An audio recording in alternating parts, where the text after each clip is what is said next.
से नहीं मिलेंगे, भगवान प्रतीक्षा से। तमाशा हो। इसलिए हमारे संतों ने कहा है कि भगवान के दर्शन की लालसा मत करो, लालसा करो तो लाल जी के भजन की करो। जीवन बदलेगा तो भगवान के भजन से बदलेगा, जीवन कभी दर्शन से नहीं बदलता है। और अगर दर्शन से बदला होता तो हम जितने यहां बैठे हैं सबने भगवान का दर्शन किया है। 24 घंटे में प्रतिदिन भगवान कोई न कोई रूप लेकर एक बार जीव की कुशल क्षेम पूछने आते ही हैं। क्योंकि भजन में प्रवेश नहीं है इसलिए भगवान की अनुभूति हम नहीं करवाते, हमको अनुभव नहीं होता है। और यहां जितने बैठे हो सबने बिहारी जी के दर्शन किए हैं कि नहीं किए? आखिर मंदिर में जाते हो तो भगवान का दर्शन करने जाते हो कि नहीं जाते? और अगर पत्थर की मूर्ति का दर्शन करने जाना है वृंदावन, तो वृंदावन तक दौड़ने की क्या आवश्यकता है? पत्थर तो आपके बाथरूम में भी वहां से अच्छा लगा हुआ। इसका अर्थ है जाते हैं भगवान का दर्शन करने, और भगवान का दर्शन करने के बाद जीवन दर्शन कितना बदला। दर्शन भी मंदिर का हो रहा है, रोजाना मंदिर में माथा भी टेका जा रहा है, और व्यापार में बेईमानी भी चल रही है, व्यवहार में अनाचार भी चल रहा है, दुराचार भी चल रहा है, मदिराचार भी चल रहा है, मंदिर में भी कीर्तन चल रहा है, इंद्रियों में भी कीर्तन चल रहा है। ऐसे कैसे हो सकता है?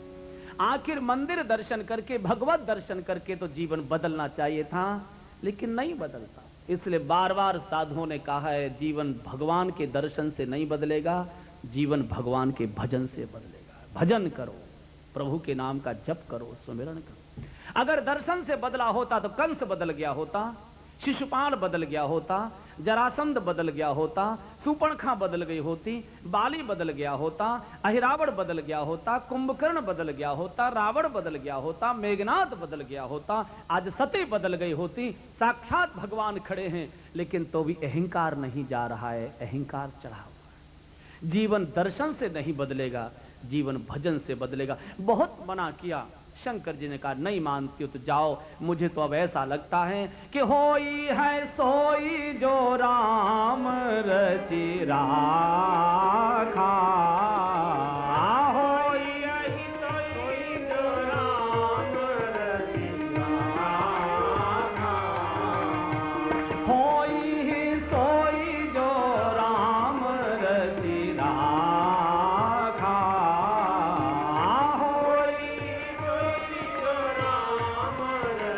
समर्पण कर दिया।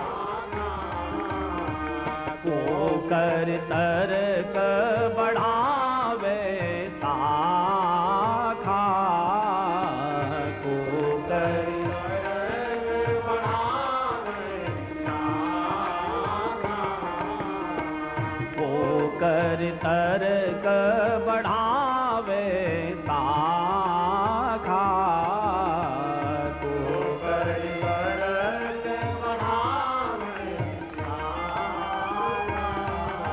शंकर जी ने समर्पण कर दिया। बोले अब जब मेरे समझाने से भी, विश्वास की बात भी जब ठुकराई जा रही है, इसका अर्थ है कि भगवान ने ही कोई लीला रची हुई है।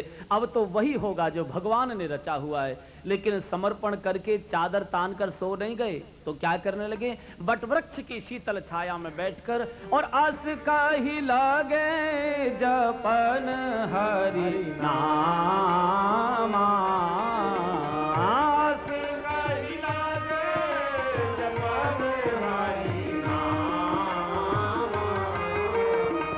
गई सती जहाँ प्रभु सुख धामा, गई सती जहाँ प्रभु सुख धामा, गई सती जहाँ प्रभु सुख धामा, गई सती जहाँ प्रभु सुख धामा। शंकर जी सो नहीं गए तो प्रभु नाम का सुमिरण करने लगे। विश्वास का देवता विश्वास की छत्र छाया में प्रभु नाम का जप करने लगा। और ये सूत्र है। कई लोग कहते हैं महाराज ये तो शंकर जी का पलायनवादी सिद्धांत है। पलायनवादी नहीं है, ये शंकर जी का पूर्ण पुरुषार्थवादी सिद्धांत है। पहले शंकर जी ने पूर्ण पुरुषार्थ किया, अनेक प्रकार के तर्क शास्त्रों के प्रमाण दिए, और जब प्रमाणों से नहीं मानी तो समर्पण तो कर दिया, लेकिन समर्पण करके सो नहीं गए, भगवत नाम का सुमिरण करने लगे। और ये सूत्र है, जीवन में पकड़ ले। पहले पूर्ण पुरुषार्थ करें, जितनी शक्ति जीवन में है उतनी शक्ति से पूर्ण पुरुषार्थ करें, चाहे परिवार का हो, चाहे व्यापार का हो, चाहे समाज का हो, पूर्ण पुरुषार्थ करो। फिर भगवान के नाम का जप करो और प्रतीक्षा करो, जो निर्णय ठाकुर देगा प्रसाद समझकर शीश पर धारण कर लेंगे, चाहे नफे का होगा चाहे घाटे का होगा। ये पूर्ण सिद्धांत। सती जाती हैं, सती ने सोचा कौन सा रूप बनाऊं, तो सती ने विचार किया सीता जी की खोज में घूम रहे हैं, इसलिए सीता जी का वेश बनाऊं।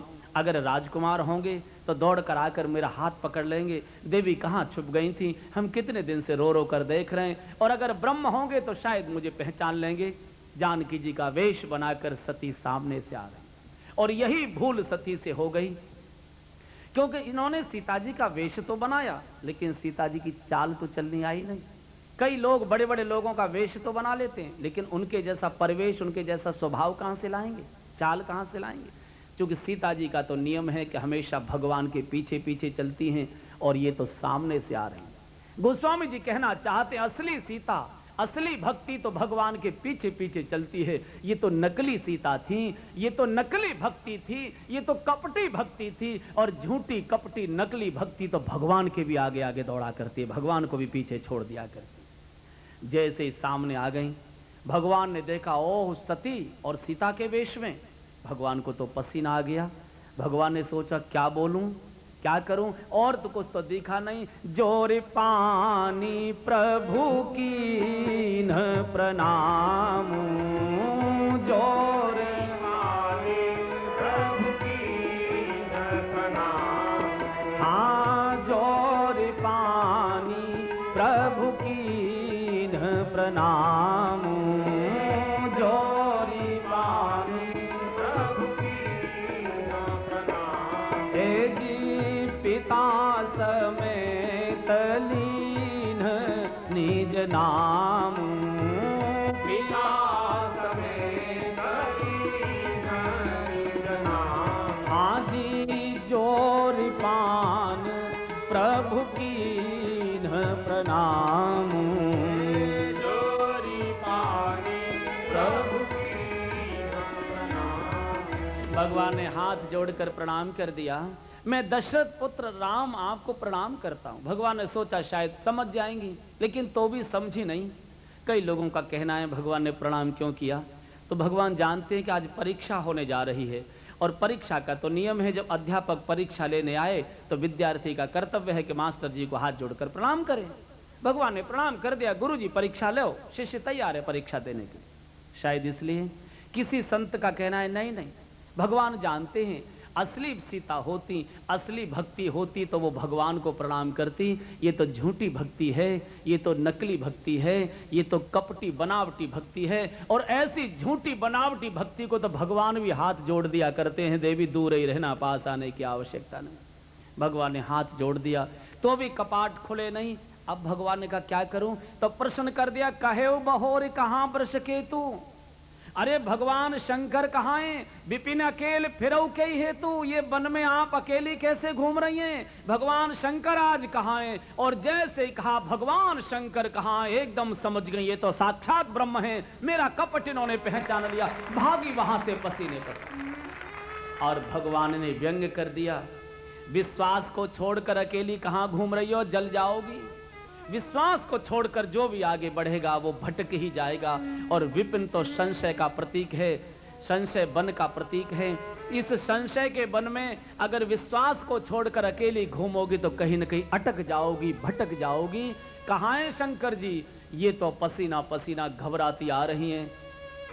मैंने पतिदेव की बात नहीं मानी, पता नहीं जाकर मेरे साथ क्या व्यवहार होगा, मैं क्या उत्तर दूंगी। रोती रोती घबराई आ रही हैं। शंकर जी मनस्थिति का वर्णन करते हैं, मैं क्या होता, मैं शंकर कर कहान माना, मैं शंकर कर कहान माना, मैं शंकर कर कहान माना, मैं शंकर, मैंने बात नहीं मानी, जाने क्या होगा। निज निज अज्ञान राम पर आना, निज अज्ञान राम पर आना, जाई उतर अब गई हूँ कहा, जाई उतर मैं क्या जाकर उत्तर दूंगी,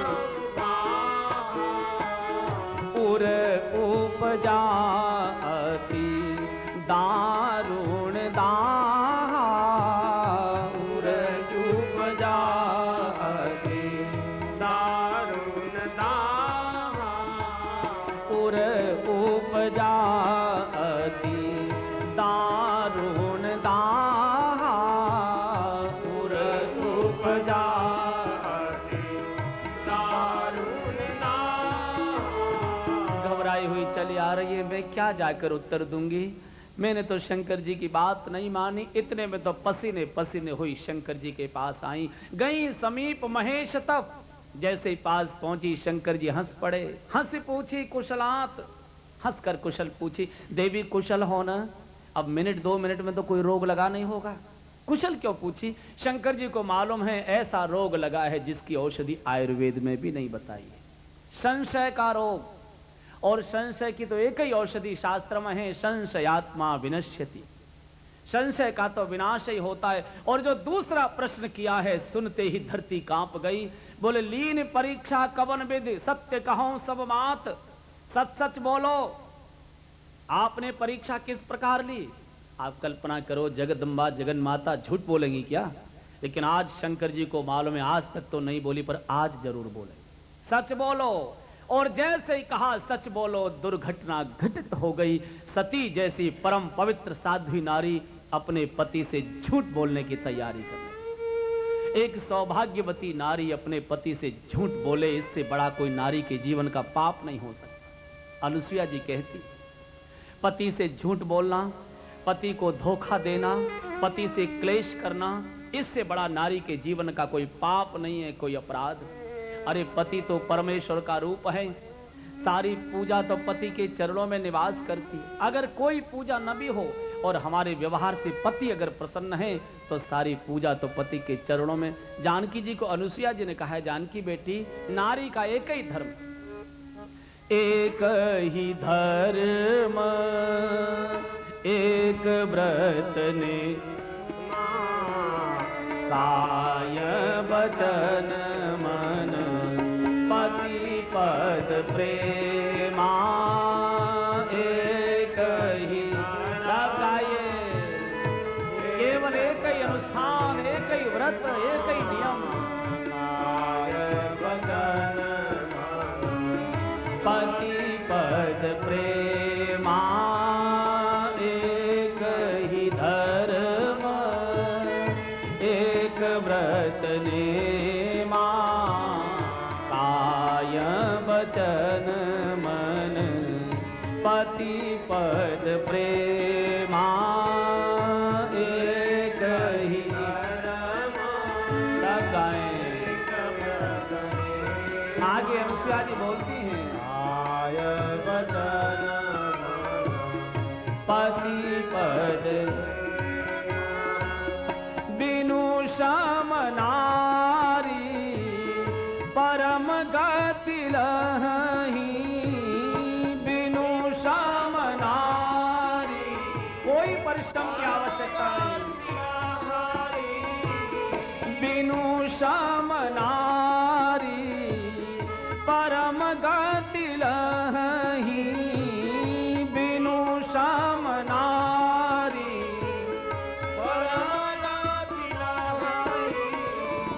पतिव्रत धर्म छाण छलु गही, पतिव्रत धर्म छाण छलु गही, तुम्ही मेरी पूजा, तुम्ही मेरे मंदिर, तुम्ही देवता हो, तुम्ही देवता हो, तुम्ही मेरी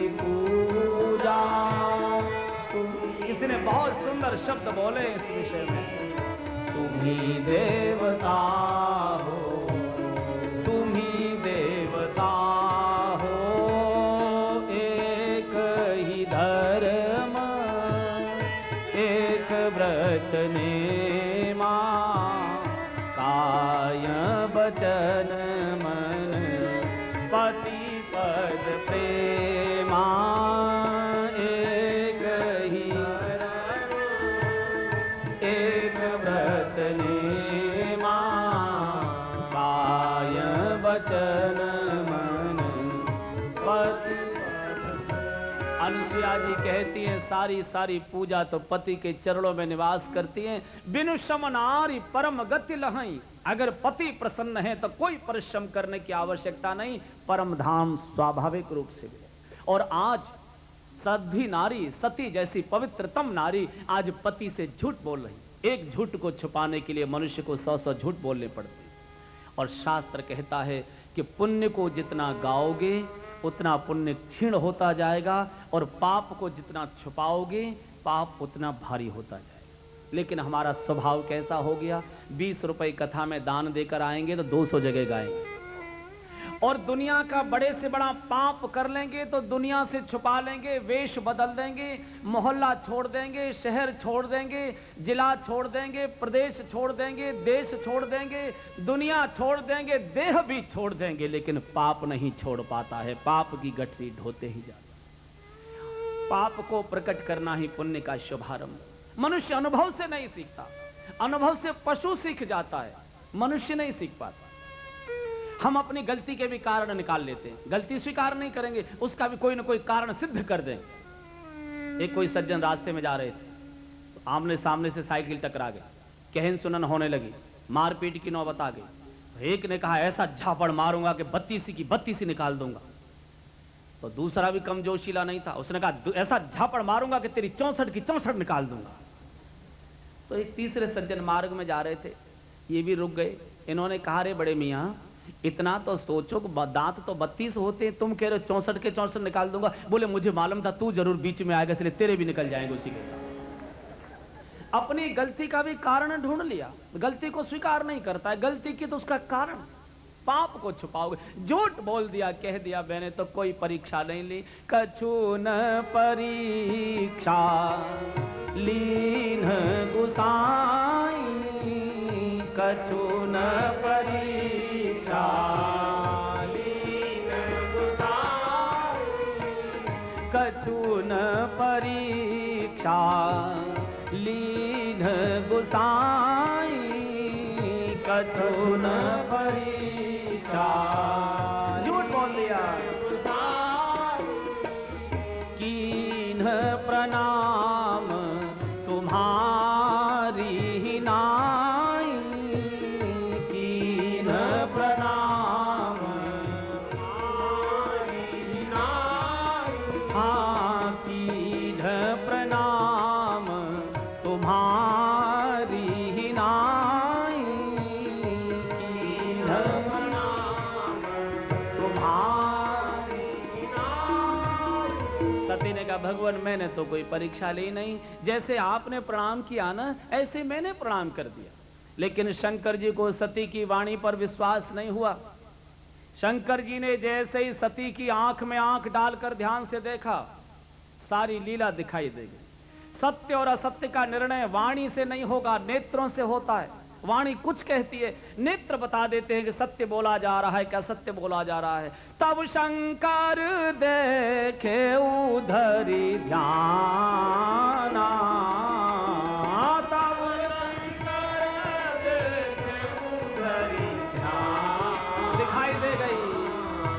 तब शंकर देखे उधरी ध्याना, तब शंकर देखे उधरी ध्याना। क्या हुआ? सती जो कीन्ह चरित सब जाना, सती जो सारी लीला दिखाई दे गई।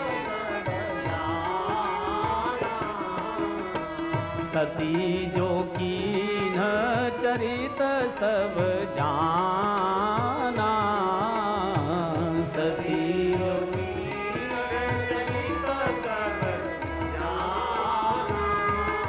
एकदम शंकर जी ने ध्यान से देखा तो सारी लीला दिखाई देगी। ओह इतना बड़ा अपराध देवी, अरे तुमने मेरी माँ का वेश बनाया, मेरे इष्ट का वेश, और भगवान को प्रणाम करना पड़ा।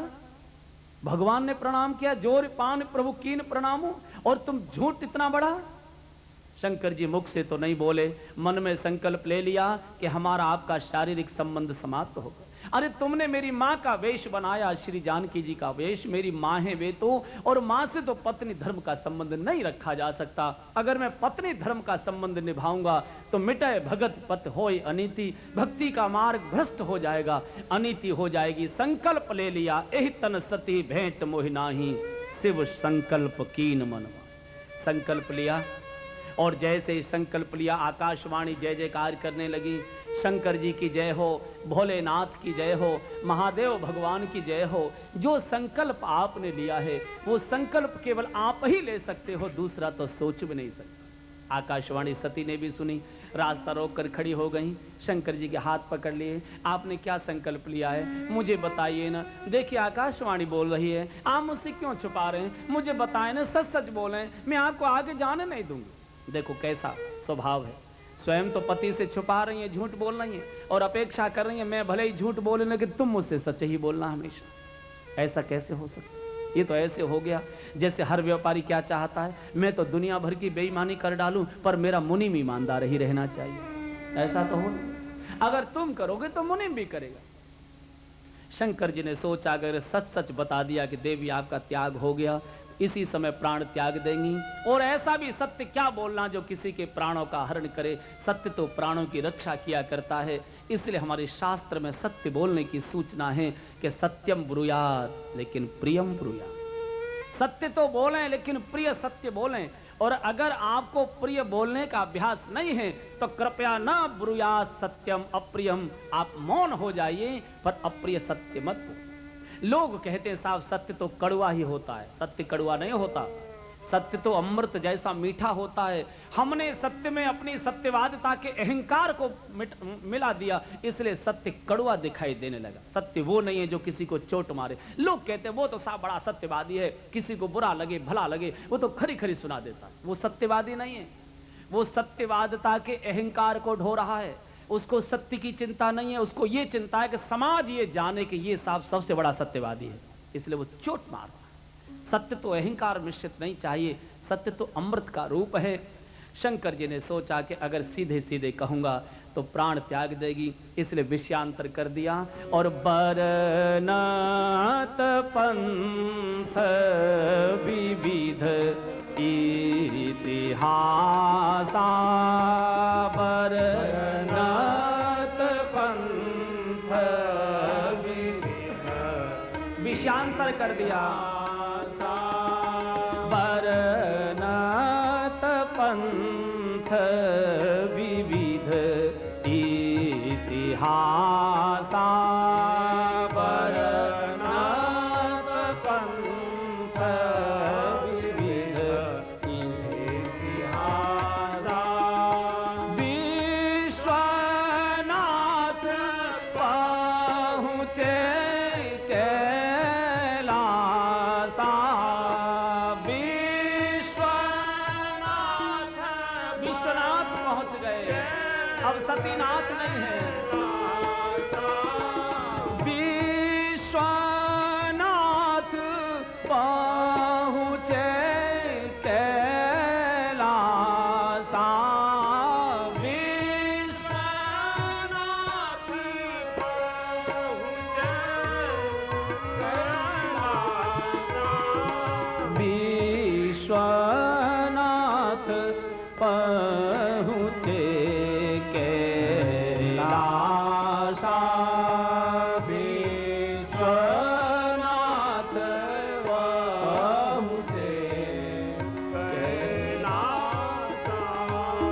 पतिनाथ तो नहीं रहे, विश्वनाथ कैलाश पहुंच गए। वाणी से तो नहीं बोले, आचरण से प्रकट कर दिया, स्वभाव से प्रकट कर दिया। कैलाश के पवित्र प्रांगण में शंकर जी ने पद्मासन लगाया और शंकर सहज स्वरूप समारा, लागी समाधि अखंड अपारा। शंकर सहज समाधि में आ गए, अखंड समाधि। जी शंकर सहज स्वरूप समारा, लागी समाधि अखंड अपारा। शंकर सहज स्वरूप समारा, लागी समाधि अखंड अपारा, लागी समाधि अखंड। जी लागी समाधि अखंड। पद्मासन लगाया, अखंड सहज समाधि में शिव डूब गए और सती को अनुभव हो गया कि मेरा त्याग हो गया। और जैसे अनुभव हुआ कि मेरा पतिदेव से त्याग हो गया, दिन रात रोती हैं, दिन रात रोती हैं, भोजन नहीं बनाती, स्नान नहीं करती, वस्त्र नहीं बदलती, श्रृंगार नहीं करती। श्रृंगार किसके लिए? श्रृंगार तो पति को रिझाने के लिए किया जाता है, और पति तो रूठ कर बैठे हैं, पति ने तो मेरा त्याग कर दिया। भोग तो पति को अर्पित किए जाते हैं। काया कृश हो गई, वस्त्र मलिन हो गए, तेज भंग हो गया। पति विहीन सब शोक समाजू, नारी का जीवन पति के बिना नरक जैसा हो जाया करता है। भोग रोग समभूषण भारू, जम यातना सरस संसारू। दिन रात रोती है, सूख कर हड्डियों का ढांचा हो गया। भगवान को पुकारती है, हे दीनानाथ, हे करुणा निधान, हे दीन दयाल, हे भक्त वत्सल, हे आरत हरन, मेरी रक्षा करो, मेरी रक्षा करो, मेरी रक्षा करो प्रभु, मुझे बचाओ। दिन रात रोती हैं, प्रभु को पुकारती। और भक्तों ने जो भगवान का नामकरण किया है, सचमुच उनके गुणों के आधार पर ही किया है। सचमुच में भगवान भक्त वत्सल हैं। भगवान सब कुछ सहन कर सकते हैं, लेकिन भक्त के आंसू नहीं सहन कर पाते। भगवान का विरध है, उनका स्वभाव है कि अगर भक्त के एक भी आंसू धरती पर गिर गया तो धरती उसी दिन जल जाएगी, बच नहीं पाएगी। इसलिए आंसू गिरने से पूर्व ही भगवान प्रकट हो जाया करते। भक्त वत्सलता का यही उनका स्वभाव। और कैसे कैसे भक्तों को संकट से बचाया है, कितने उदाहरण हमारे शास्त्रों में भरे पड़े हैं। नरसिंह जी का उदाहरण हम लोग जानते हैं। जूनागढ़ के वैष्णव संत नरसिंह जी, बहुत मार्मिक कथा है। ठाकुर ने कितना कितना इनके लिए सहन किया है और कैसी कैसी विपत्ति में इनके साथ सहायता की है, शास्त्र भरा है। नरसिंह जी की कथा सुनते ही हृदय भर जाता है। ठाकुर हमारे साथ ये व्यवहार क्यों नहीं होता? नरसिंह जी में से क्या खाता? नरसिंह जी भगवान को समर्पित है। जूनागढ़ में एक बड़े धनाढ्य परिवार में जन्म होता है बालक का। संयोग से छोटी अवस्था में माता पिता की मृत्यु हो गई। भगवान जब कसौटी करता है तो पूरी कसौटी करता है, उसको प्रारंभ से कस कर रखता है। दादी ने लालन पालन किया है। दादी को चिंता होती है, बच्चा अनाथ है, इसको तो कोई देखभाल करेगा नहीं। बड़े भाई की शादी हो गई, पुलिस में अच्छी उनको नौकरी मिल गई। उस समय जूनागढ़ स्टेट राव मंडली के अधीन थी, जो हुमायूं राज्य के अधीन होता था।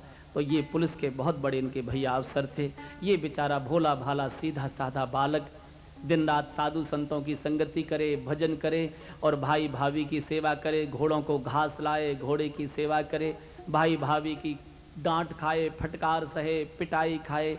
दादी को तरस आ गया, छोटा बच्चा पता नहीं कब इसको फटकार दें, शादी इसकी कौन करेगा।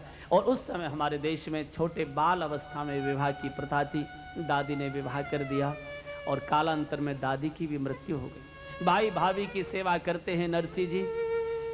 तो भाई बहुत कर्कशाती भाभी इनकी। एक दिन डांट फटकार के सत्संग से आए थे, कहा भाभी जी थोड़ा सा जल दे दो, प्यास लगी है। एकदम डंडा लेकर आ गई, खबरदार, फालतू घूमता है, बाई मुंडों में दिन रात बैठा रहता है, भूख प्यास लगती है तो घर में आ जाता है, तेरे नौकर हैं क्या, निकल यहां से। निकाल दिया। और जब भक्त को कोई ठोकर मार देता है, जगत ठोकर मारता है, तो भक्त को जगत पिता की ही याद आया करती। जूनागढ़ के बाहर एक गोपाल जी का पुराना सा मंदिर था। नरसिंह जी वहां आ गए। नरसिंह जी के बड़ी कन्या रामा, इसका विवाह कर दिया सिरसागढ़ में एक मेहता परिवार में, उनके पुत्र के साथ। बहुत धनाढ्य परिवार, चूंकि उस समय इनकी धनाढ्यता की भी ख्याति थी। अच्छा परिवार में विवाह हो गया। पत्नी की मृत्यु हो गई।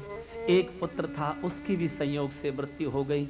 इधर नरसिंह जी गोपाल जी के मंदिर में वृद्धावस्था हो गई, कीर्तन करते हैं, भजन करते हैं, गोपाल जी को भजन सुनाते हैं। जो भी भक्त रूखा सूखा दाल चावल आटा दे जाता है उसी से गुजारा करते हैं।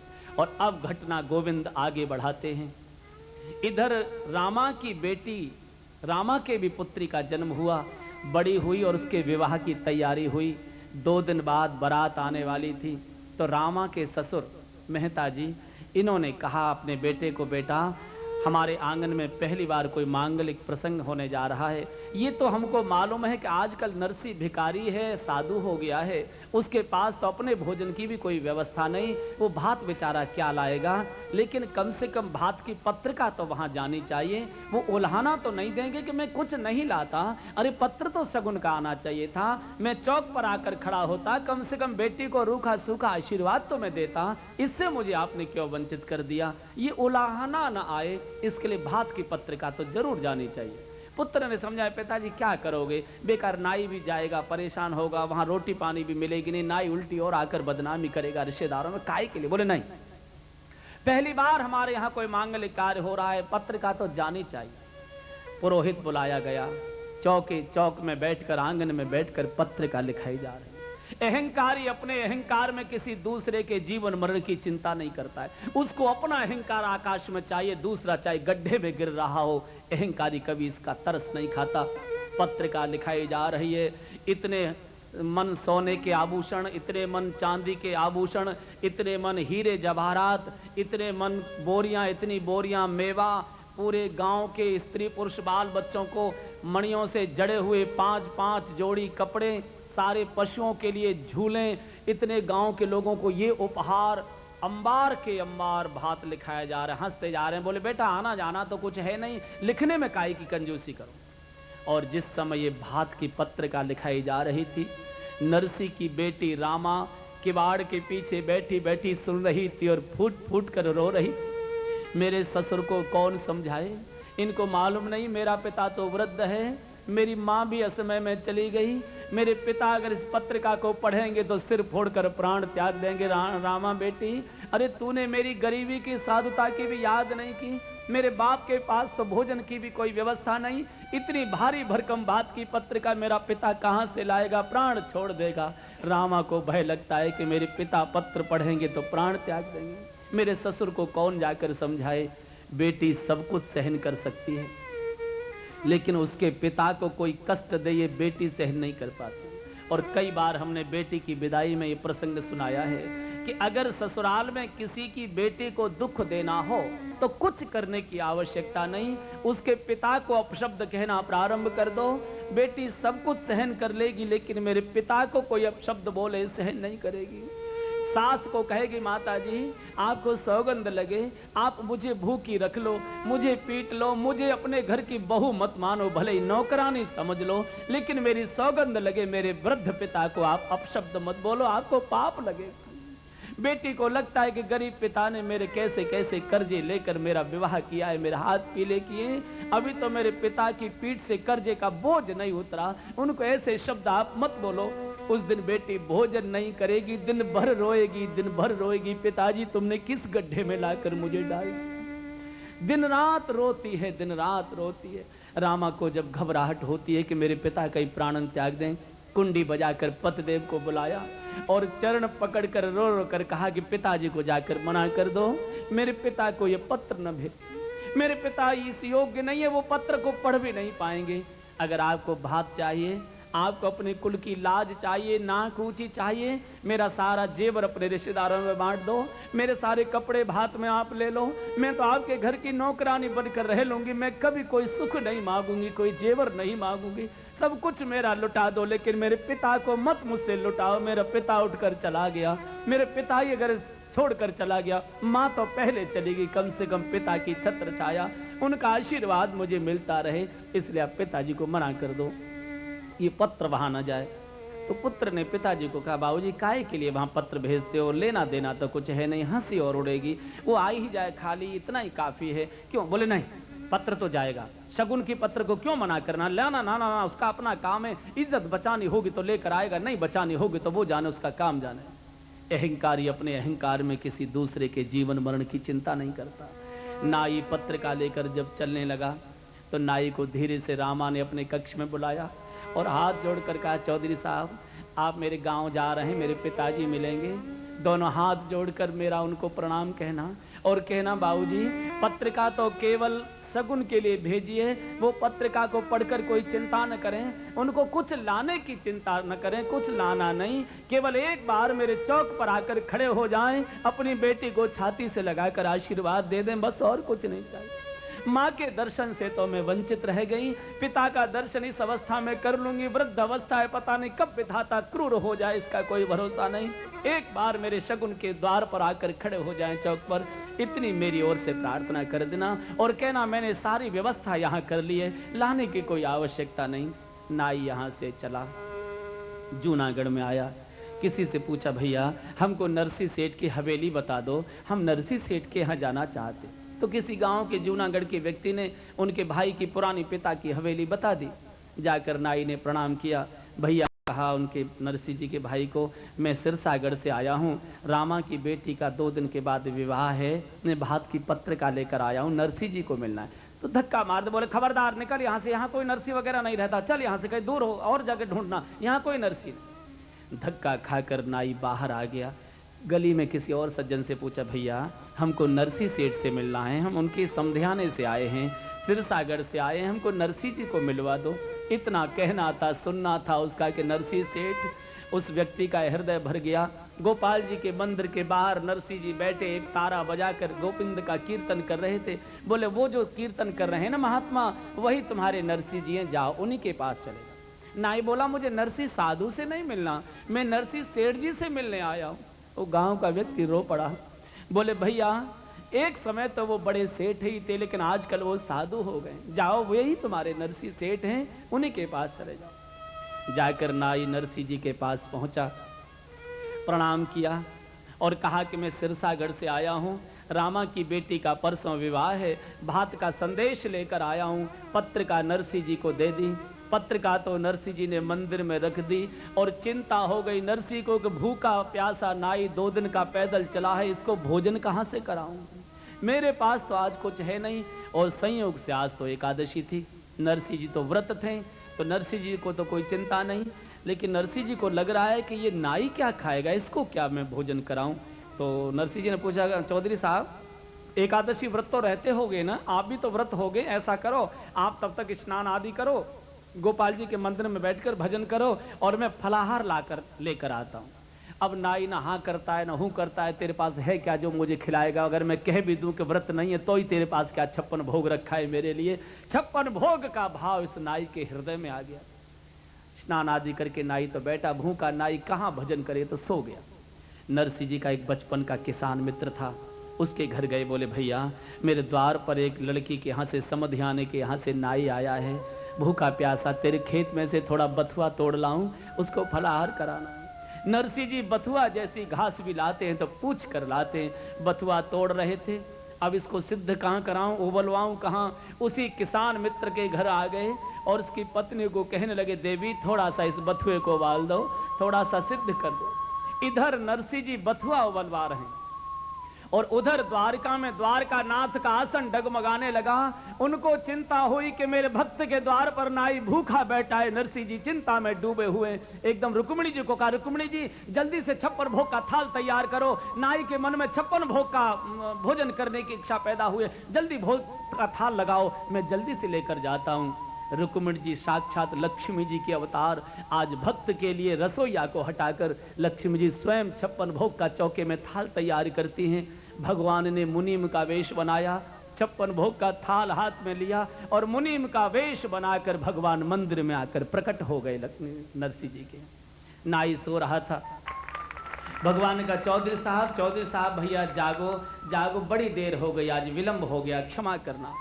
और कोई भी भगवान के मंदिर में सोता है, संसार में भी अगर सोता है तो या तो उसे संत जगाता है या भगवंत जगाता है। नाई ने जैसे नेत्र खोले और मुनीम वेश में भगवान श्याम सुंदर का दर्शन किया तो रूप माधुर्य में नाई तो ऐसा डूब गया, मैंने ऐसा मनोहारी रूप तो कभी किसी का देखा नहीं, ये कौन मुनीम है। भगवान ने 56 भोग का थाल सामने रखा, पंखा लेकर भगवान बैठ गए। बोले चौधरी साहब क्षमा करना, हमारे सेठ जी को शिकायत मत करना, आज भोजन तैयार होने में थोड़ा सा विलंब हो गया। और ऊपर से जो पर्दा भोजन के थाल का हटाया, 56 भोग के अंदर से लपटें सुगंध की आ रही हैं। ऐसा भोजन नाई ने करना तो क्या कभी सुना भी नहीं था।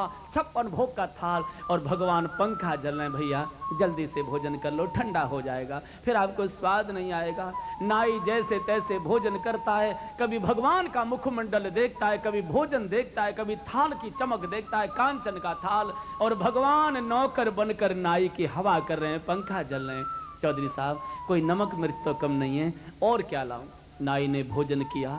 भगवान भक्त के नौकर बनने में गौरव अनुभव करते हैं। नाई का भोजन हो गया, प्रभु ने हाथ धुला दिए और कहा चौधरी साहब हमारे यहाँ बल्लभ कुल की ऐसी सेवा है कि जो बर्तन हमारे चौके के बाहर चले जाते हैं उनको दोबारा हम चौके में नहीं लाते, मुझे फेंकने पड़ेंगे। अगर आपको आपत्ति न हो तो आप अपने साथ रख लो, बर्तन अपने ले जाना। नाई तो गदगद हो गया और भगवान ने एक पसमणियां नाई की गोद में डाल दी। बोले ये तुम अपनी दक्षिणा ले लो, हमारे सेठ जी ने आजकल रुपया पैसा छूना बंद कर दिया है, ये लेन देन का सारा काम उन्होंने मुझे सौंप दिया है। मेरे सेठ जी तो आजकल कुछ लेते देते नहीं, वो तो साधु हो गए, मैं उनका मुनीम हूँ, ये अपनी दक्षिणा लो और जाकर अपने सेठ जी को कहना कि भात पहनने की तैयारी करें, समय से भात आ जाए। भगवान तो अंतर ध्यान हो गए। नाई फिर पेट भर गया तो पुनः सो गया और इतने में संकोच में डूबे हुए फीका उबला हुआ बथुआ लेकर नरसिंह जी गोपाल जी को भोग लगाते हैं, तुलसा दल छोड़ते हैं और नाई के समक्ष आकर खड़े हो गए। नाई सो रहा है, नरसिंह जी को संकोच लगता है किस मुख से आवाज दूं, ये फीका बथुआ घास ये नाई कैसे पाएगा, जाकर मेरी बेटी की ससुराल में जाने क्या क्या सुनाएगा। नरसिंह जी सोच रहे थे, हिम्मत बांध के कहा चौधरी साहब चौधरी साहब चौधरी साहब भैया प्रसाद पालो, आज एकादशी में थोड़ा विलंब हो गया। तो नाई ने कहा सेठ जी मेरा तो पेट भरा है, मैंने तो भोजन कर लिया। नरसिंह जी को संकोच लगता है, तरस खा रहा है नाई मेरे ऊपर, ऐसा लगता है कि जान रहा है गरीब साधु मुझे क्या खिलाएगा, इसलिए झूठा बहाना बना रहा है। नाई डकारें लेने लगा, सेठ जी मेरा तो पेट भरा है, देखो डकार आ रही है। तो नरसिंह जी रो पड़े, भैया कोई बात नहीं, इस गरीब साधु का यही घास फूस पात गोविंद का जो भोग है इसी को प्रसाद समझ कर ले लो, मेरे पास और तो कुछ है नहीं। अरे बोले आप कैसी बात करते हो, मैंने तो भोजन कर लिया। भोजन कहाँ से कर लिया? अरे बोले आपका मुनि में आया था ना, अभी तो भोजन करा कर गया, और देखो ये बर्तन भी छोड़ गया और मुझे दक्षिणा भी दे गया है। और जैसे ही कांचन के थाल नरसिंह जी ने देखे तो हाथ से बथुए का थाल छूट पड़ा। भगवान इतना बड़ा अपराध, मेरे लिए आप नौकर बन गए, इस पाप का प्रक्षालन कहाँ हो पाएगा? इतनी बड़ी बात प्रभु मत करो, ये नरसिंह जी तो वैसे ही गरीब है, भजन भी इससे होता नहीं, आप अगर इतना बड़ा भजन मेरे ऊपर रखोगे मैं नहीं सहन कर पाऊंगा। बथुए का थाल नरसिंह जी के हाथ से छूट पड़ा। भगवान आज मेरे नाई के लिए नौकर बनकर आ गए, कहाँ इसकी मुझे क्षमा मिलेगी? कुछ बोले नहीं। तो नरसिंह जी ने कहा चौधरी साहब अब तुम जाओ और सुनो, हवेली में अंदर जाना आना तुम्हारा है? बोले हाँ। तो देखो एकांत में मेरी बेटी के पास जाना, अपने दोनों हाथ मेरी ओर से उसके सिर पर रखना और कहना रो रो कर तेरे गरीब बाप ने तुझको आशीर्वाद दिया है, बिटिया लेने देने को तो मेरे पास कुछ नहीं है, एक बार मरने से पूर्व चौक पर आकर खड़े होकर तुझे छाती से लगाकर नेत्र भरकर बस तुझे देखना चाहता हूँ, एक बार दुलार करके तुझे आशीर्वाद दूंगा, और तो मेरे पास कुछ है नहीं। फिर पता नहीं कभी दर्शन हुए नहीं हुए, विधाता ने ये सौभाग्य की घड़ी मेरे सामने उपस्थित की है, जाओ। नाई तो गुणगान करते सिरसागड़ आता है और इधर नरसिंह जी को चिंता होती है कि कल भात लेकर जाना है, कौन मेरे साथ चले।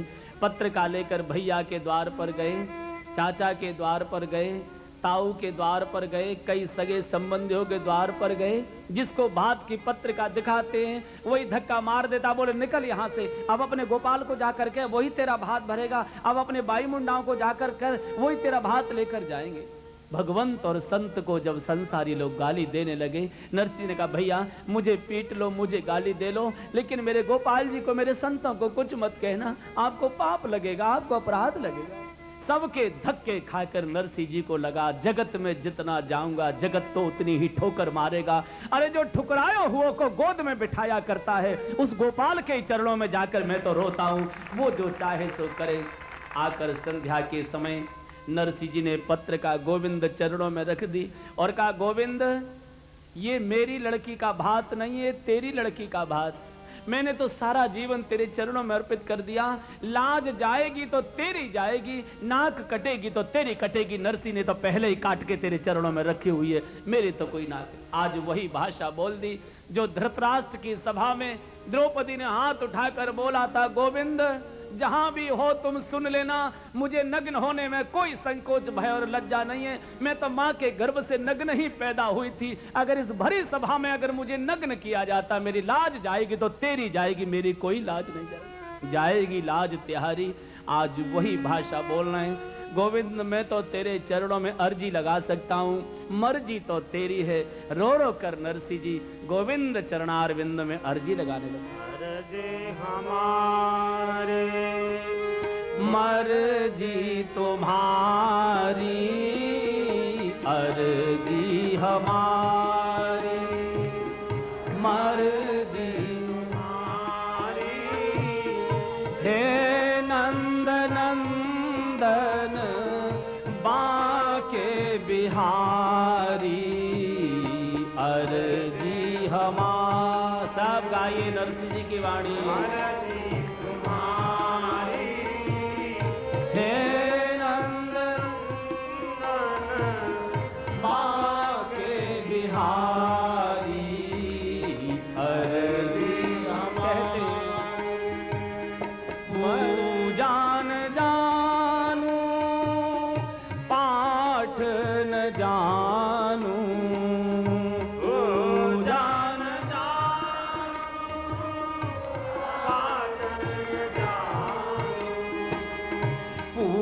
जान जानू पाठ न जानू, जान सब बोले पाठ न जानू। हे श्याम सुंदर मदन मुरारी, हे नंद नंदन बाके बिहारी, अर्जी हमारी, मर्जी तुम्हारी। हे नंद बाके बिहारी, अर्जी। हे अविनाशी घट घट वासी, हे अविनाशी पुकारते जा रहे हैं। हे अविनाशी घट घट वासी, हे अविनाशी घट घट वासी, हे अविनाशी घट घट वासी। हे नंद नंदन बाके बिहारी, अर्जी हमारी, मर्जी तुम्हारी। हे नंद नंदन बाके बिहारी, हरे कृष्णा कृष्णा कृष्णा हरे हरे, हरे राम राम राम हरे हरे, हरे कृष्णा कृष्णा कृष्णा हरे हरे, हरे राम राम राम हरे हरे, हरे कृष्णा कृष्णा कृष्णा हरे हरे, हरे कृष्णा कृष्णा कृष्णा हरे हरे, राम राम राम हरे हरे, हरे राम राम राम हरे हरे, हरे कृष्णा कृष्ण हरे हरे हरे राम राम राम हरे हरे हरे कृष्ण कृष्ण कृष्ण हरे हरे हरे राम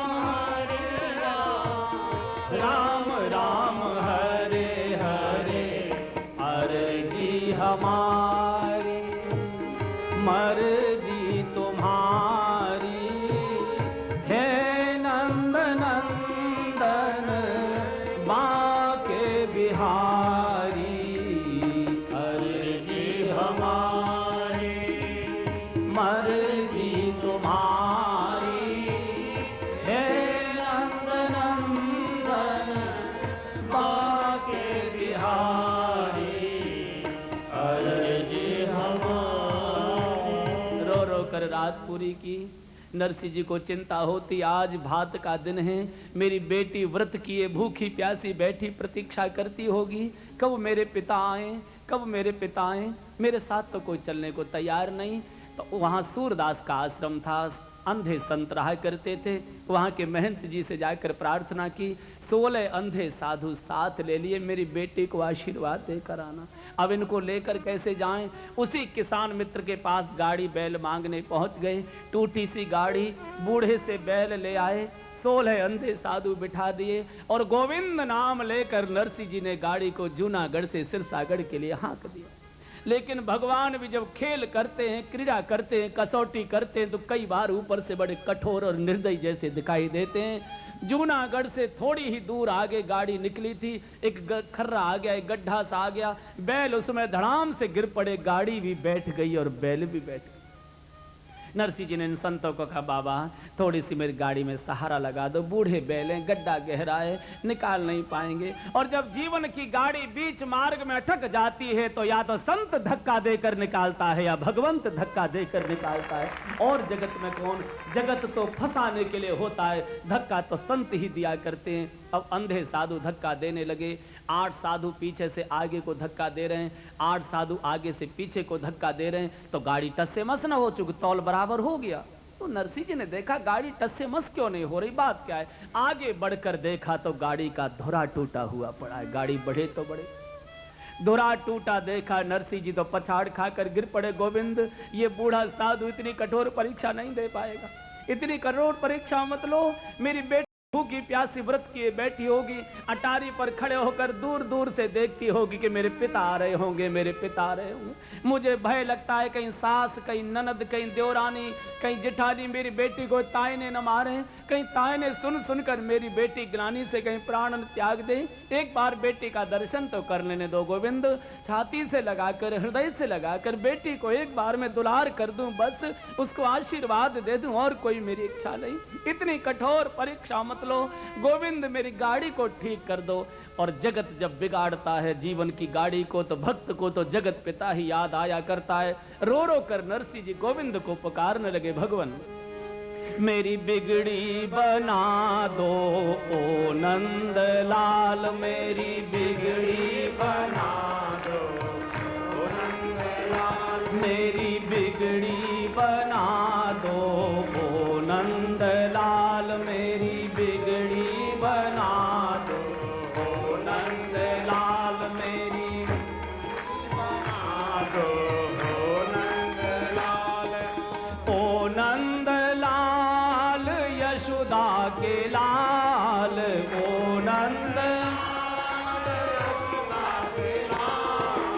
ओ नंद लाल यशोदा के लाल, ओ नंद लाल यशोदा के लाल, मेरी गाड़ी चला दो ओ नंद लाल, मेरी गाड़ी चला दो ओ नंद लाल, मेरी बिगड़ी बना दो ओ नंद लाल। जगत तो बिगाड़ता है, रो रो कर कह रहे हैं ओ नंद लाल, मेरी गाड़ी में सब बूढ़े संत हैं, ओ नंद लाल मेरी गाड़ी में सब बूढ़े संत हैं, ओ नंद लाल मेरी गाड़ी सब अंधे संत हैं। ओ नंदलाल मेरी गाड़ी में सब अंधे संत हैं, इनको पार लगा दो ओ नंदलाल, इनको पार लगा दो ओ नंदलाल, इनको पार लगा दो ओ नंदलाल, इनको पार लगा दो ओ नंदलाल। ओ नंदलाल यशोदा के लाल, ओ नंदलाल यशोदा के लाल, ओ नंदलाल यशोदा के लाल, ओ नंदलाल यशोदा के लाल, मेरी गाड़ी चला दो ओ नंदलाल, मेरी गाड़ी चला दो ओ नंदलाल, मेरी बिगड़ी बना दो ओ नंदलाल, मेरी बिगड़ी बना दो ओ नंदलाल। खड़े खड़े नरसिंह जी रो रहे थे, गोविंद को पुकार रहे थे। इतने में तो सामने से द्वारिका नाथ बढ़ई का वेश बनाकर हथौड़ा, बसूला, छेनी, आरी हाथ में लेकर आ गए। बाबा क्या बात है, बड़े परेशान दिखाई दे रहे हो भैया, क्या बताएं। बीच मार्ग में आज गोविंद ने अटका दिया है। बेटी के द्वार पर भात का आशीर्वाद लेकर जाना था, दोपहर हो गया, बेटी भूखी प्रतीक्षा करती होगी, जल की एक बूंद भी उसने स्पर्श नहीं की होगी। भैया तू क्या काम करता है? बोले बाबा मैं तो बढ़ईगिरी का मिस्त्री हूँ, किसी का हल टूट जाए उसकी मरम्मत कर देता हूँ, किसी की मेज कुर्सी टूट जाए उसकी मरम्मत कर देता हूँ, किसी की गाड़ी आदि टूट जाए उसको ठीक कर देता हूँ। नरसिंह जी रो पड़े, भैया हमारी गाड़ी का धुरा टूट गया है, अंधे बूढ़े साधु मेरे साथ हैं, बेटी का गांव बड़ी दूर है, हमारी गाड़ी का थोड़ा धुरा मरम्मत कर दे, हमारे ऊपर कृपा कर दे। जगत को बनाने वाला, जगत का मालिक, जगत का सृजन करता आज भक्त की टूटी गाड़ी की मरम्मत करने के लिए बढ़ई नौकर बनकर खट खट खट खट करने लगे। भगवान बसूला लेकर, छेनी, हथौड़ा लेकर ठोक पीट करने लगे। अरे जिनके संकल्प मात्र से सृष्टि का निर्माण और प्रलय होता हो, उस ठाकुर को ये लीला करने की क्या आवश्यकता थी? गाड़ी को स्पर्श किया, गाड़ी ठीक हो गई। बोले बाबा लो तुम्हारी गाड़ी का धुरा मैंने ठीक कर दिया। बोले भैया हमारे बूढ़े बैल हैं, हमसे उठ नहीं रहे, बीच रास्ते में बैठ गए, जरा हमारे बैलों को सहारा दे दो। भगवान ने जैसे ही बैलों के कान में मंत्र फूका, बैल तो बिल्कुल बूढ़े से जवान हो गए, पूंछ उठाकर उड़ान भरने की तैयारी में। नरसिंह जी ने कहा भाई तू तो बड़ा गुणी मालूम पड़ता है, तुझे ये भी काम आता है क्या? बोले हाँ दुनिया के सब काम मुझे आते हैं बाबा, मैं सब कुछ कर लेता हूँ। बोले भैया तू किधर जाएगा? बोले बाबा मेरा भी गांव इधर ही है। तो नरसिंह जी ने कहा भैया तुझे बैल हाँकने, गाड़ी हाँकनी आती है कि नहीं आती? भगवान ने मन में सोचा हाँ आती तो है, बहुत पहले मैंने महाभारत में रथ हाँका था एक बार, चलो लाओ देखता हूँ, अभ्यास बना रहना चाहिए, पता नहीं कब किसका रथ हाँकने को आ जाए, इसका कोई भरोसा नहीं, अभ्यास बना रहना चाहिए। बहुत दिन पहले रथ हाँका था, कहीं भूल न गया हूँ, लाओ हाँक कर देखता हूँ। भगवान ने बैठकर गाड़ी के जुए पर और बैलों की डोरी हाथ में ली, गाड़ी तो उड़ान भरने लगी। अरे जिसके जीवन की गाड़ी की डोर ठाकुर थाम ले, उसकी जीवन की गाड़ी तो उड़ती ही जाएगी, दौड़ती जाएगी, कौन रोक पाएगा? आगे गांव आता दिखाई दिया। भगवान ने कहा बाबा मेरा गांव अब आ रहा है, अब तुम तो आगे जाओगे, मेरी मजदूरी तो दो, दिन भर काम करा लिया, मजदूरी तो कुछ दी नहीं तुमने। नरसिंह जी ने कहा भैया हम तो साधु हैं, हम क्या मजदूरी दे सकते हैं, हम तो तुझे आशीर्वाद दे सकते हैं। भगवान ने कहा आशीर्वाद से क्या बच्चों का पालन हो जाएगा बाबा? अरे बच्चों को तो रोटी दाल चावल चाहिए, तुम तो साधु कहीं भी मांग के मधुकरी करके खा लोगे, और आज दिन भर तुम्हारी मजदूरी में निकल गया खाली हाथ, बच्चे कहेंगे पापा जी क्या लाए हो, मैं क्या बताऊंगा कि लो बेटा आशीर्वाद ले लो। ऐसा नहीं चलेगा, यहाँ उतर जाओ, मेरा घर सामने है, गाड़ी बैल तुम्हारे यहाँ है, लौट कर आना, पैसा दे जाना, मजदूरी दे जाना, अपनी गाड़ी बैल ले जाना। नरसिंह ने कहा भाई तू तो बड़ा अटकाने वाला निकला, बड़ा चतुर निकला। बोले छलिया मेरा नाम है, मैं अटकाता भी हूं और निकालता भी मैं हूं, बातें मत करो, मुझे मेरा पैसा दो। नरसिंह ने कहा भैया इतना कठोर मत बन, अच्छा एक बात बता, अगर मजदूरी में कुछ और दे दें तो ले लेगा? बोले क्या दे सकते हो? बोले अगर मजदूरी में तुमको, हम साधु हैं ना, अगर एक भजन सुना दें तो मान जाएगा? भगवान ने कहा अच्छा चल भजन ही सुना दो, मैं आज इसी को मजदूरी समझ लूंगा। अरे भगवान को क्या मजदूरी लेनी थी। नित्य नरसी जी का नियम था कि गोविंद जी को भजन सुनाया करते थे, और आज बेटी की ससुराल जाने की जल्दी में नरसी जी भगवान को भजन नहीं सुना पाए, इसलिए भगवान अकुला उठे सुनने के लिए भक्ति की वाणी को। भजन सुनाते हैं, सबने अपने अपने बात निकाले और भगवान को मजदूरी में भजन सुना रहे हैं। सब सुनाइए। दीनन के नाथ दयाल हो, भजो राधे गोविंदा। दीनन के नाथ दयाल, नरसिंह जी भजन सुना रहे हैं। भजो राधे गोविंदा। हाँ जी, दीनन के नाथ दयाल हो, भजो राधे गोविंदा। दीनन के नाथ दयाल, बोलिए भजो राधे गोविंदा। राधे गोविंदा भजो राधे गोविंदा। राधे गोविंदा भजो राधे गोविंदा। राधे गोविंदा भजो राधे गोविंदा। राधे गोविंदा भजो मुरली मनोहर घन श्याम हो, भजो राधे गोविंदा। मुरली मनोहर घन श्याम हो, भजो राधे गोविंदा। ए जी दीनन के नाथ दयाल हो, भजो राधे गोविंदा। दीनन के नाथ, हरि बोल भाव से।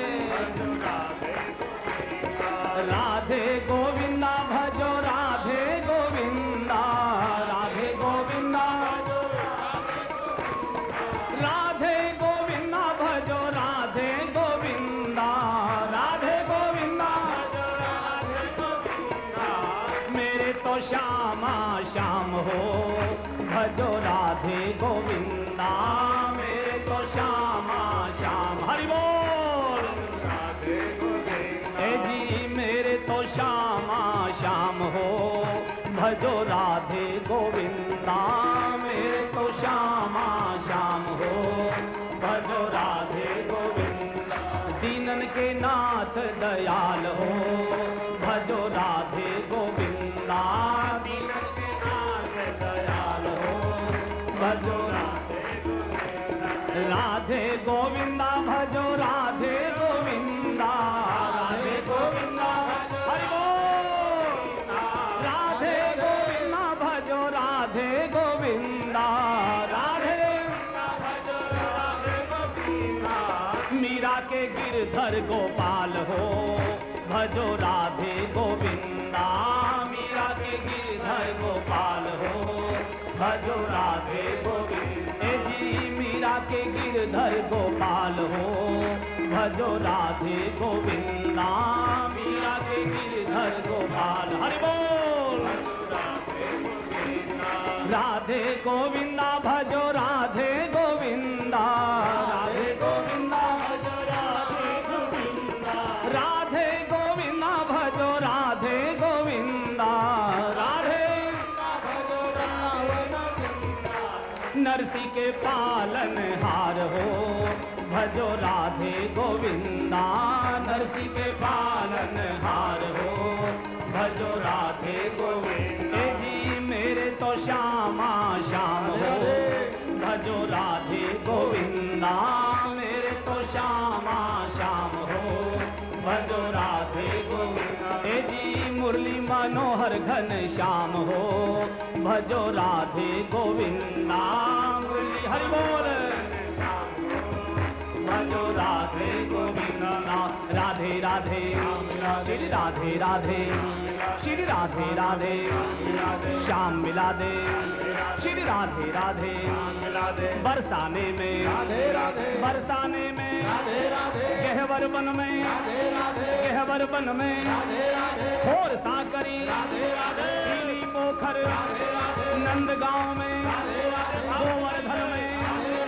गोवर्धन में परिक्रमा में कुसुम सरोवर प्रेम सरोवर बिंदु सरोवर कृष्ण कुंड में राधा कुंड में नारद कुंड में, ब्रह्म कुंड में, ब्रह्म कुंड में, श्री गोकुल जी में, श्री गोकुल जी में, श्री दाऊ जी में, श्री दाऊ जी में, श्री रावल जी में, श्री रावल जी में, श्री मथुरा जी में, श्री मथुरा जी में, श्री वृंदावन में, श्री वृंदावन में, श्री वृंदावन में, श्री वृंदावन में, श्री वृंदावन में, श्री यमुना जी में, श्री धारा जी में, कुंज कुंज में, गली गली में, हर मंदिर में, लता वृक्ष में, पशु पक्षी में, ब्रजमंडल में, भूमंडल में, दिग दिगंत में, दिग दिगंत में, श्री राम कथा में, श्री राम कथा में, श्री राम कथा में, श्री राम कथा में, राधे राधे, श्री राधे राधे, श्री राधे राधे राधे राधे, श्री राधे राधे राधे राधे, श्री राधे राधे राधे राधे राधे राधे राधे राधे, श्री राधे राधे राधे राधे राधे राधे राधे राधे, श्री राधे राधे राधे राधे राधे राधे राधे राधे, जय जय श्री राम, जय जय श्री राम, जय जय श्री राम। और हम जानते हैं कि भगवान ने नरसिंह जी का कैसा भात पहनाया, ऐसा अलौकिक भात न तो जगत में किसी ने पहना है न कोई पहन पाएगा। आज उसी बात को याद करके सती कहती हैं, भगवान मैंने सुना है वेदों में आप भक्त वत्सल हो, आप दीन दयाल हो, आप करुणा निधान हो, मेरे जैसा दीन दुखी कौन होगा। या तो मेरे पतिदेव को प्रसन्न कर दो या मेरी जीवन लीला को समाप्त करो। रो रो कर सती प्रार्थना करती हैं। और चूंकि सती भी प्रतीक्षा कर रही हैं, गोस्वामी जी भी प्रतीक्षा कर रहे हैं कि कब शंकर जी समाधि खोलें, इसलिए कम से कम 3 घंटे की हमको भी प्रतीक्षा करनी पड़ेगी। अब 3 बजे शंकर जी समाधि खोलेंगे, तब कथा को आगे बढ़ाएंगे। और आज शंकर जी का विवाह है, इसलिए शंकर जी के यहाँ से सूचना है कि सबको बारात का न्योता दिया जाए। सब बाराती बनकर सायंकाल आइए, आज शंकर जी की बारात में चलना है। बोलिए शंकर भगवान। एक सूचना और बैठने की सूचना में थोड़ा परिवर्तन। ये जो मेरे दाईं ओर की पहली बल्लियां हैं, यहाँ कोई पुरुष बंधु नहीं बैठेंगे, पूरे पीछे तक माताएं बैठेंगी। और मुझे लगता है कि आयोजक शायद पंडाल बढ़ाने के मूड में नहीं है, इसलिए आज तो मैं प्रतीक्षा कर रहा हूँ। कल अगर पंडाल नहीं बढ़ता है तो ये जो वीआईपी गैलरी है ना, इसे घेर लो सब लोग, यहाँ बैठना शुरू कर दो। यहाँ से, हाँ, यहाँ से बैठना प्रारंभ। अब आरती होगी, सूचना हो। नरसिंह का भात। आज पूज्य महाराज श्री ने जो हम लोग को नरसिंह का भात सुना है, समय अभाव के कारण नरसिंह का भात पूर्ण हो नहीं पाया है। किसी सज्जन को घर जाकर संपूर्ण नरसिंह का भात सुनने की इच्छा है, सामने श्री राम कथा गंगा स्टॉल पर नरसिंह का भात 2 कैसेटों में उपलब्ध है, अब वहीं से प्राप्त करिए। जय श्री राम। निवेदन है कि यजमान परिवार व एसपी साहब वीर मोहन जी जो आज कथा में हमारे विराजमान हैं, वो आरती करेंगे और महाराज जी का आशीर्वाद भी लेंगे। तो यजमान परिवार विजेंद्र जी का परिवार वह हमारे करनाल के एसएसपी महोदय जिन्होंने बड़ा अच्छा सिक्योरिटी का अरेंजमेंट किया हुआ है, तो जेपी सिंह साहब से निवेदन है कि वो स्टेज पे एसपी साहब का अगवानी करें और महाराज श्री से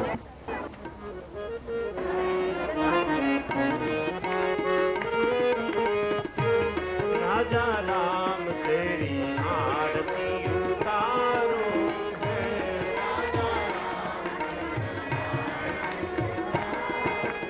आरती उतारू, मैं तो तन मन वारू।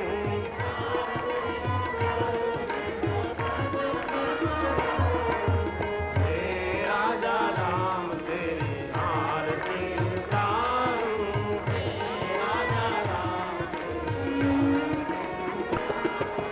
कनक सिंहासन राजति चोरी, कनक सिंहासन दशरथ नंदन जनक किशोरी, दशरथ नंदन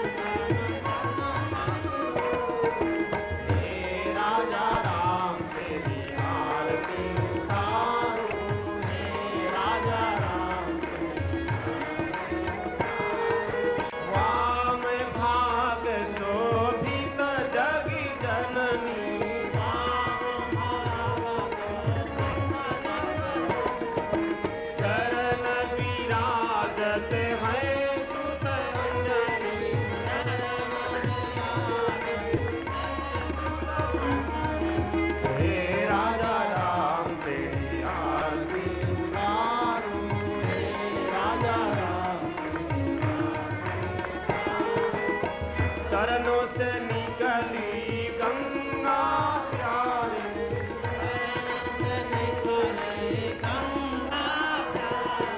वंदन करती है दुनिया सारी।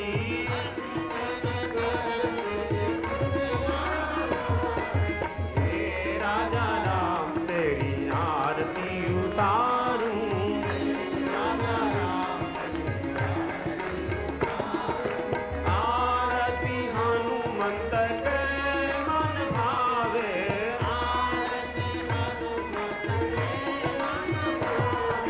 राम कथा नित शिव जी गावे,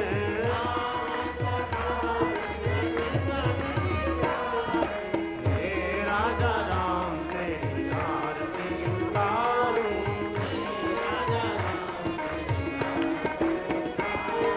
हे राजा राम तेरी आरती उतारूं, हे राजा राम तेरी आरती उतारूं, तन मन वारूं, आरती उतारूं मैं तो तन मन वारूं,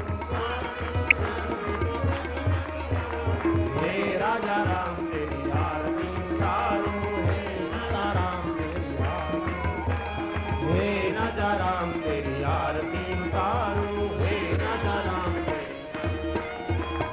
बोलिए राजा रामचंद्र भगवान की, सत्य सनातन धर्म की, श्री हनुमान जी महाराज की, संत प्रवर विजय कौशल जी महाराज की।